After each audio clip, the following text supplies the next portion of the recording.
Founded in 1999 by Jason Burks, Retrospec Films is Oklahoma's largest turnkey production company of its kind. With over 2 decades of experience, a full-time team of over 20 talented individuals, a 12,000 square foot studio to create in, and thousands of successfully completed projects in both entertainment and advertising. You're in the right place if you like hearing some good old filmmaking stories. On this podcast, we will discuss the pursuit of creating things and the problems we solve by digging up projects from across the last 20 years and giving you a glimpse behind the scenes where the magic happens. You're listening to Retrospec Films from the Archives. Thanks for joining us today, guys. I'm Jason Burks, and you are joining us for Retrospec from the Archives, where we discuss the pursuit of creating and the problems we solve. We will be digging out projects from the last 20 years that we have created alongside our clients and with other people in filmmaking, and discussing all the different things that we've done in those. And with me today, we have Brandon Forbes, producer here at Retrospec. Hello, hello. And Jacob Hightower, director, cinematographer, actor, and camera closet super organizer. Thank you. Thank you. And we've also got Jessica over there on the control board, making sure that we all stay in a good mood. Yep. And making sure things are recorded. Yep. All right. So today we are continuing our discussion about a WPX project that we did a few years back. This was a unique project in that we were asked to make training videos for an energy company that were entertaining, which initially seemed to be an oxymoron in our minds, but that's why we were hired to come up with something super creative. So we concluded upon the concept of taking famous scenes out of movies that everyone knew and then changing around a few parameters in the story and the dialogue and the props and the locations so that they would convey a safety message for WPX. The movies we selected, Brandon, you seem to know him better than me. Oh, I just knew him because I was looking at the thing. Back to the Future, Fight Club, Forrest Gump, Napoleon Dynamite, Star Wars, Talladega Nights, The Matrix, and The Shining. Absolutely. So some really good films. And this project, you know, the reason we chose to talk about this one was probably one of everyone's absolute favorite projects that year. We pulled together everything we could, and one of the strict objectives that made this challenging is that I wanted every single video to be as verbatim to the film as possible. Now, as you can imagine, the budgets in Hollywood are obviously much larger than the budgets in Broken Arrow, Oklahoma here at Retrospec Films. So we had to get really creative. This was a project that was filmed across 2 to 3 weeks. We casted a ton of people. We used a lot of our own team members. But my objective was that every shot would be framed the same as the movie, that the dialogue timing would be the same as the movie, that the visual effects would be the same as the movie. So very rigid in how we could do it.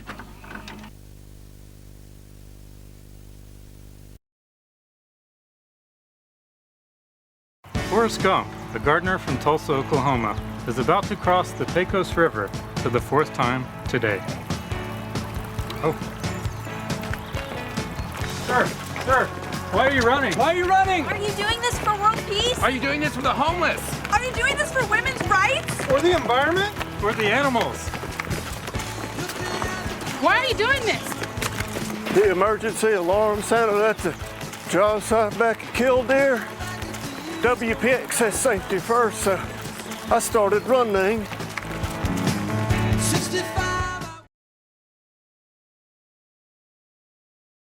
Hey boys, want to see some napkins in your lap? Boys, how was work today? I stole Grandpa's 26,000-pound truck and drove it right onto a WPX production site. You chalk the tires? Always. Good boy. Sounds like a good day. Texas Ranger, how about you? Well, the safety environmental guy asked me what the speed limit was on the drilling location. I told him 25 miles per hour unless otherwise posted. Bingo. Nice. He said no, you're wrong. Then I said it's 10 miles per hour on production location. Then I told him, your FR suit doesn't fit you, fatty. Then he got mad and yelled at me, so I told him seatbelts are required, so he better put his on right now. I get emotional. Hey. You boys are working so hard, I'm just so proud of you. I tell you what, Ricky, you are a truly blessed man. These two in a million. Just like Carly's tankers. Best heavy equipment around. Thank you, Cal. That's real sweet of you, Cal. That's a really nice sentiment, Cal. That's one of the nicest things you've ever said. Well, I mean it. Stop, you're gonna make me cry. You know, every time I drive on the WPX site with my water tankers, they always give me the right of way. In fact, I think they made it a policy. Comes from the heart. I can't hold my tongue. These boys are my grandchildren, and y'all are raising them wrong. The speed limit is 5 miles per hour on drilling and completion sites, and backup trailers need a spotter always. And stay off of those cell phones. They cause about 25% of all accidents. And what are we doing talking about tankers at the dinner table?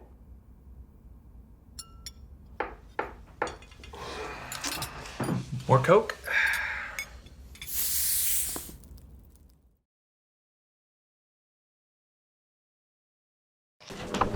You have to follow these specific safety rules. Marty! Hot work permits and fire hazard prevention. Pay attention. Hey, Doc? You see these zones here? Yeah, I got it. I gotta remember the safety rules like flammable zones and class 1, et cetera, et cetera. Hey, listen, if you don't follow this protocol exactly, you'll never get to the future. Oh, Doc, hey, hold on. I think you need a little rest there. You're not making sense. You said something about the future. I thought we were talking about safety training, right? Are you not listening? Remember how quickly a fuel source can ignite? What if you caught something on fire? Huh? Oh, Marty, it could jeopardize the entire project and plan. All right, I'm listening. So you were talking about the future and fuel sources, right? Oh! Great Scott!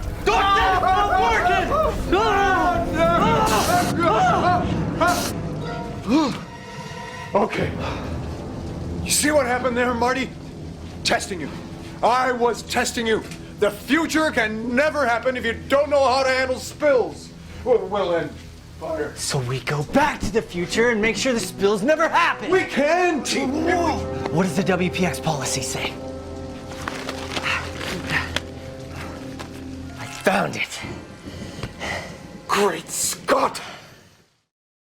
Obviously these kind of projects, especially in the beginning, I think are most challenging unless, depend on if it's all visual effects or all live action. But a live action project like this is challenging for the producer.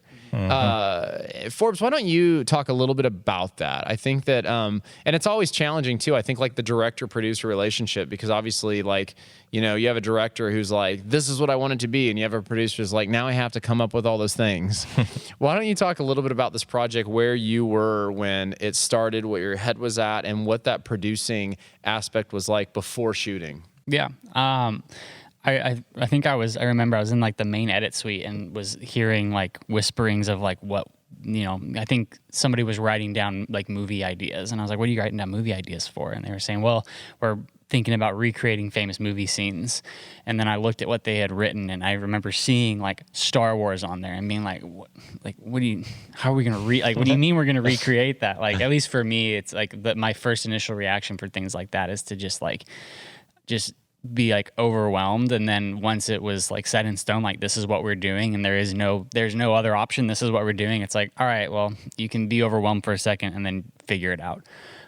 So it was a little bit of shock at first to, because like you said, we went in with the mentality of like, as best we can, shot by shot, dialogue as close as possible. And it's like, it's a pretty huge undertaking, and to do service to these films that we're choosing, I was like, I want to make sure we do a good job. And each scene was at a different location, right? So you had to lock down all those locations. Yeah, I think it was almost all of it. So it was 8 total videos, and I think, like you said, we shot them over the course of like 2 weeks, and I think it was a couple days we were able to do 2 in a day, but most it was 1 full day. And it was a group effort. I think, you were living near Riverside yeah. at the time, and there was a bridge that you had driven by every day, and you're like, this bridge would be perfect. And so I was like, all right, well, let's call the city, get a permit.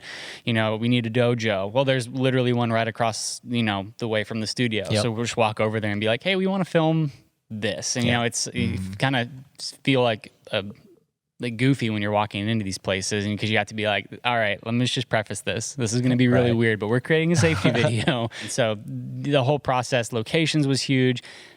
Casting was huge. I mean, we really I think my favorite one is Napoleon Dynamite, just because I feel like the people that we got to be Kip and Napoleon, So like, good. look, I mean, we've got a wig for them and the outfits and whatnot, but like, to me, that's probably my favorite one. My name is Rex, and if you study my 8-week program, you're gonna learn a system to prepare your SSEs for their jobs. A system that I developed over 2 seasons of fighting in the Permian. It's called WPX Kwando. I need a volunteer. Okay, you'll do. Come on up. Bow to your mentor. Bow to your mentor! WPX requires a mentor for all SSEs. Now I'm gonna give you one chance. One chance, people. If over 25% of your crew has less than 6 months experience, what do you do? Ouch. That's pretty good. Jeez. But no! Notify your WPX sponsor. You can have a seat. If you study my 8-week program, you're gonna learn these things. First off, experience is considered job experience, not industry experience. Approximately 65% of all fatalities happen within the first year of service. About 34% of all fatalities happen within the first 3 months of a new assignment. I'm gonna teach you how to discipline your image. You think I got where I am today because I dressed like Peter Pan here? Take a look at what I'm wearing here, people. Safety glasses, hard hat, flame-resistant clothing, full-length FR pants, long-sleeve FR shirts, personal gas monitor, conveniently located right in the breathing zone. You think anybody wants a roundhouse kick to the face while I'm wearing these bad boys? Forget about it.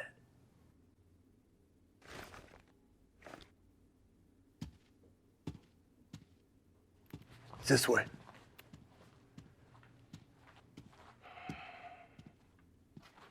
Yeah! Jeez. And I was the first one we shot, which I think kind of helped because it went so well that it was like it set the tone for the rest of the shoot. But yeah, I mean, casting was huge, and luckily we have a lot of talented actors and stuff on staff that would fit the role. If anybody had listened to the part 1 of this, Chris acted in a couple of them, and then Hightower, you acted in like I think at least 2 or 3 of them. And just being able to rely on our own people, obviously for the production side and the post-production, but then even on like from the acting side, it's like, oh man, that was super helpful. Yeah, I do feel like on this project, we kind of like looked at all the actors that we've worked with over the years and said, let's bring out like the A-team. Because I know that even for me directing things, like, and you see it common in big movies, you'll see the same actors show up with the same directors movie after movie. And there's a reason for that. The reason is because that director and that actor have a relationship in which they know how to create great things. And this was fun for me. Like, I think you're talking about Napoleon Dynamite, but I think about Chris Munch. Yep. You know, somebody that I've directed and things forever, and it was so funny because he's somebody he'll take the part and then he'll bring something to it, which is what most good actors do. And his role in this was so hilarious, and he just embodied it completely. And quite frankly, I'm sure that after he watched Napoleon Dynamite the first time, 15 years ago, he probably acted that scene out anyways. Oh, it's just in his personality. He nailed it. He nailed it. That was he is did. that person. Yeah. So I am curious, though, Forbes, before we kind of switch gears a little bit, but what would you say were some of the greatest problems that you solved? I mean, obviously producing is problem solving, but what are some of the ones that stand out to you? I would say, so definitely, I would say the location for the Star Wars was probably one of the more difficult ones. I mean, we had found a couple industrial locations, and then it going through probably 4 different 5 until we finally found that one and was like, okay, like I think this will work. And then it's going out to those locations, taking a bunch of pictures, coming back, putting them side by side, and then just making sure like, hey, this one is going to work, this one isn't going to work. And then it's funny looking back on all those like different options that we had, and it's like, man, if we had chosen that, like it wouldn't have been as good, or we would have had a way more difficult time. And even like with Back to the Future, getting a DeLorean. I mean, there's not, luckily, you know, people are still pretty big fans and have those vehicles. But I mean, we found one that we had used multiple times in the past years, but we had just had a hailstorm and it had hail damage. And they were like, we don't want to use one with hail damage. Like, okay, well, so I think we found a guy in Missouri. And then it was, you know, coordinating. He's like, it only goes 25 miles an hour. I was like, okay, well, that's not going to work. So go like, back to the so future. it's like, okay, well, then we need to get you here the day before, get you a hotel, and just make sure that you're here, because if you know, you can't show up, then like we don't have a DeLorean and we can't shoot the spot. So I mean, it's just the juggle of talent, locations, props, wardrobe. I mean, we were purchasing all sorts of different props. It's like on the Star Wars where Darth Vader would have a lightsaber. It's like, well, he's not going to have a lightsaber, but like, what would you put in his hand that would be appropriate? And so looking through like, okay, what could we do that, you know, still kind of, it's almost like you don't notice it until you actually look and you're like, oh, he's holding like a giant wrench. Like that's, but in reality, we're doing that because instead it would be a lightsaber. And then just, when all of that comes together and then it's scheduled and you're on time and everything's flowing, you're just like, okay, we did this. And it turned out good. I remember that last day, the last thing that we shot was The Matrix, which was probably one of the tougher on the shooting side and on the visual effects side. And we found that warehouse that, you know, was perfect and then had maybe like 25% of the power actually worked. And so we had to go in, find all the power outlets that worked. We were running extension cords from all over the place. Yeah. But like once that, like you said, wrap, and it was like, okay, we're done. It was like this feeling of like, okay, like we had all of these issues and things that came up that we went through, all of these problems that we solved, and just, you look at what you did, and now that they're finished, and you're just like, yeah, like we did that, and there wasn't a single thing that I would change or do differently. Yeah. So Hightower, I know it's kind of like your MO or your motto, and you very rarely get to take advantage of it. But I remember the first time we started working together, you're like, yeah, like I'll act and shoot it at the same time. And I'm like, how are you gonna do that, Hightower? And you're like, no, it's good. Like I can wrangle gear, but I can also act. And you know, it's there's been times throughout history where we've had the opportunity for you to just act, but like you're also like my right hand man. So it's like I don't like losing my best guy. You know, I think this was a unique project because your roles, they weren't necessarily, they weren't simple. They weren't easy. So it wasn't like you could just like flip a switch and go from the camera. But throughout this project, you were still helping me shoot this thing along with the other guys here at Retrospec. Yeah. Talk a little bit about like that balance, but then tell me a little bit about these roles, because you had the Brad Pitt role from the Fight Club. You had the Luke Skywalker role in the Star Wars, and then what was the other one? Marty McFly, man. A famous role that you can't. It's been 3 times now. Third time to play him. So, you know, going on that, I just want a quick little note. Thank you guys, because I think I fought for the Fight Club. You guys are actually wanting to put me in the Matrix one, which is great. But I was like, my whole life, or like when I saw Fight Club, I was like, I want to be Tyler Durden. Why do people think that I'm you? I think you know. Because we're the same person. That's right. So when that role came up, I said, I will get this role. I think you even said, it's like, I'll bleach my hair. Like I was so committed that I was like, I have to do this one, even though that was probably the most simplest role of everything. It was probably one of the most simply shot, like, I mean, as far as just like a few takes in this one area. Right. But, you know, just getting to try the voice out and try to like live in that moment of Fight Club, that was great.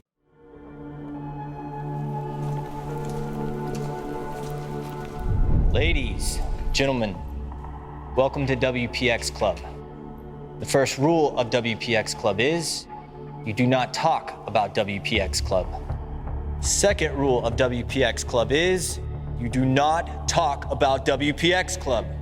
The third rule of WPX Club is all contractors, vendors, at a minimum, should have an MSA with WPX or work for an approved vendor. Fourth rule of WPX, Someone yells, I have safe land training, H2S training, HSC, WPX orientation, and they claim to be an approved vendor of PEC. Then they're approved on our job site. The last and final rule of WPX Club is, if it's your first night on site, you have to wear the green hat.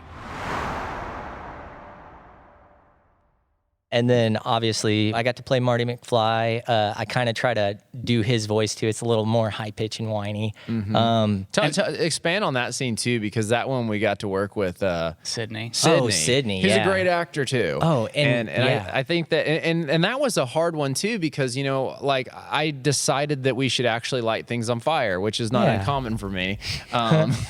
But it creates timing issues and complexities. Talk a little bit about just the blocking, the fire, Sydney, that whole setting. Yeah. So I'll start out with kind of the art direction of that garage. We did a lot of art. I mean, there was like candles. Like it was kind of a fire hazard. I think Maddie had a huge part, and like she did. We had a huge board that you wrote on. It was great. I mean, she did a great job on just now. There was already like old newspapers and stuff like scattered around, so it was already kind of like there, but she just kind of dressed it up. And yeah, we had fire.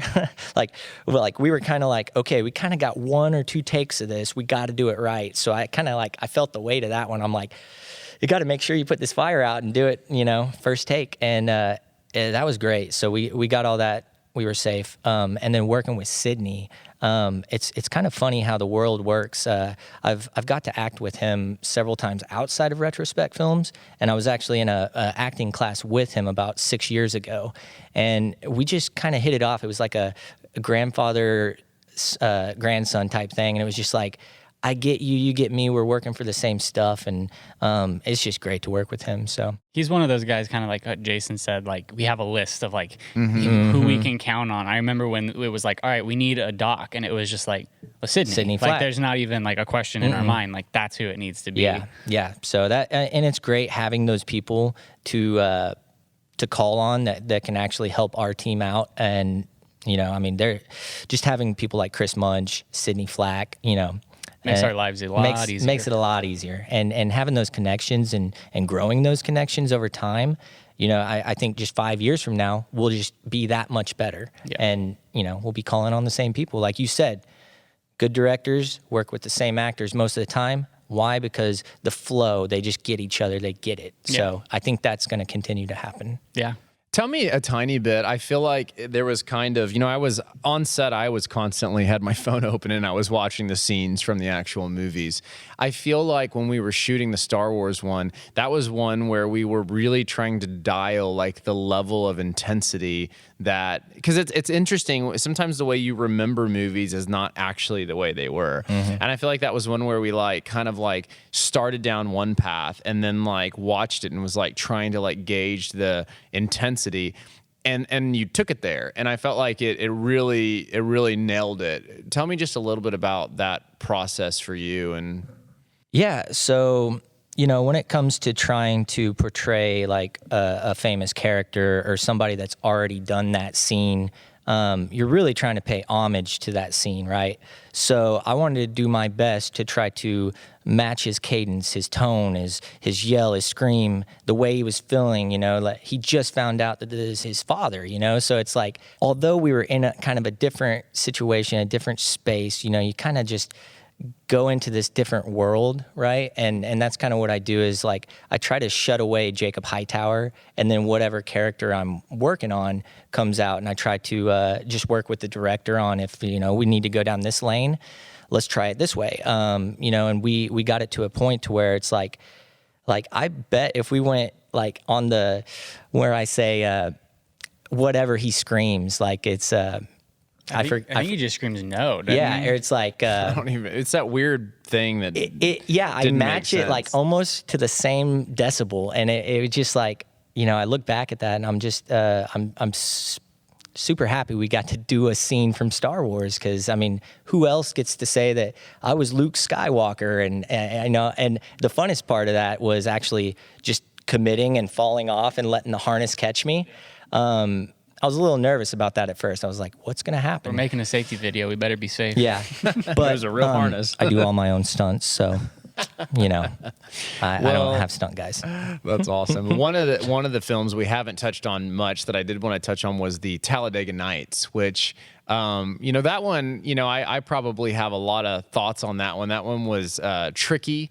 You know, in that one, we really had to work with the script. The script was really tricky on that one because it was the scene that we were mimicking was the dinner scene where the kids lash out at their granddad and you know, start talking about spider monkeys and Mountain Dew. I love it.